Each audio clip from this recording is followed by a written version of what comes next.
Keputusannya bagaimana? Jadi memang di mana-mana, bukan hanya di Toraja ini. Sekarang wisatawan itu ingin langsung, ingin lebih cepat dan ingin lebih praktis.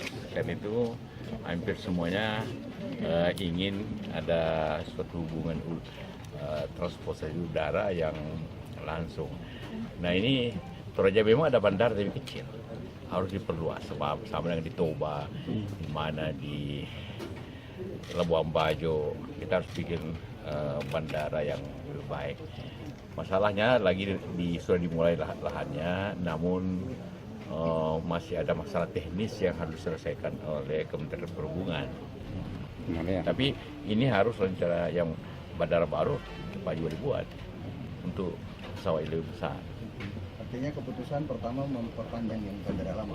Iya, memperbaiki lama, panjang sedikit agar pesawat kayak ATR, kayak apa bisa mendarat, tapi pesawat yang lebih besar kayak Boeing harus bisa mendarat di bandara baru ini.